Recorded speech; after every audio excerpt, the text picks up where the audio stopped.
সমাজের দুইটা অংশের দায়িত্ব সার্বজনীন, একটা সাংবাদিক সমাজ আর একটা হচ্ছে রাজনৈতিক সমাজ। এই দুই সমাজকে দেখতে হবে চতুর্দিক থেকে, একদিক থেকে দেখলে চলবে না।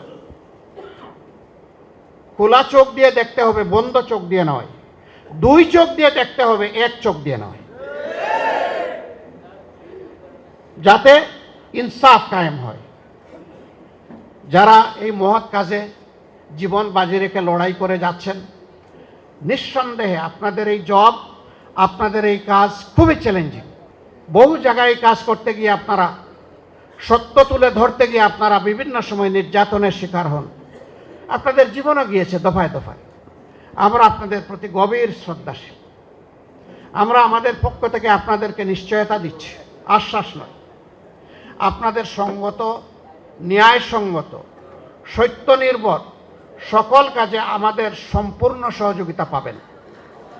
সেই কাজটা যদি আমাদের বিপক্ষেও চলে যায় তবু আমাদের সমর্থন পাবেন, কিন্তু কাজটা ন্যায়সঙ্গত, সত্য নির্ভর হতে হবে, মিথ্যা নির্ভর নয়। আমরা আপনাদের কাছ থেকে সমালোচনাও চাই।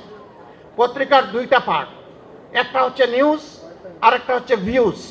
নিউজে যা আছে তাই বলতে হবে, ভিউজে আপনি যা চান সেইটা বলবেন, মন খুলে বলবেন। এটা নেওয়া না নেওয়ার দায়িত্ব আমার, কিন্তু আপনার বলার অধিকার আছে। আপনার কণ্ঠকে রুদ্ধ করবে না।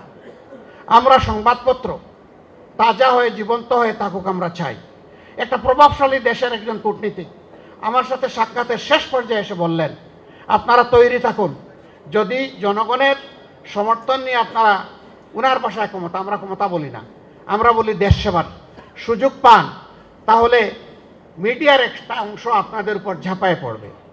তখন আপনারা কিভাবে মোকাবেলা করবেন? আমি হাসতে হাসতে বলেছিলাম, মোকাবেলা করব না, তখন ওই মিডিয়ার ব্যক্তিদের কপালে চুমু দিয়ে দেব। হাও চুমু দিয়ে বলবো, আপনারা আমাদের সময় সবচাইতে বেশি স্বাধীনতা ভোগ করুন, তবে সেই স্বাধীনতা যেন হয় নির্মল স্বাধীনতা। এই স্বাধীনতা যেন জাতিকে ক্ষতিগ্রস্ত না করে। আমাদের সমালোচনা করবেন তীব্র কঠোর ভাষায়, কিন্তু সেটা হবে জাতির স্বার্থে। আমাদেরকে ছাড় দেবেন না, ধরবেন, ভালো করে ধরবেন, এমনকি হাতে ছাই দিয়েও ধরবেন, কোনো সমস্যা নাই, কিন্তু ধরাটা যেন ন্যায়সঙ্গত। এইটুকুই শুধু আমাদের অনুরোধ। সবাই ভালো থাকবেন। আমরা সেই মানবিক প্রত্যাশা, তারুণ্যের বাংলাদেশ, সেই বাংলাদেশের জন্য সবাই মিলে সব হাত একত্রিত করে সামনের দিকে এগিয়ে যাব ইনশাআল্লাহ। সেই বাংলাদেশের অপেক্ষায় আজকের এই বিজয় দিবসে আবারও জাতিকে শুভেচ্ছা এবং অভিনন্দন জানিয়ে, যে যেখানে আছেন দেশে কিংবা প্রবাসে, সকলে সুস্বাস্থ্য কামনা করে আগামী ঐক্যবদ্ধ বাংলাদেশ গঠনের সবাইকে ভূমিকা রাখার আহ্বান জানিয়ে আমার কথা এখানেই শেষ করছি। আল্লাহ হাফিজ। বাংলাদেশ জিন্দাবাদ। বাংলাদেশ জামাতে ইসলামী জিন্দাবাদ।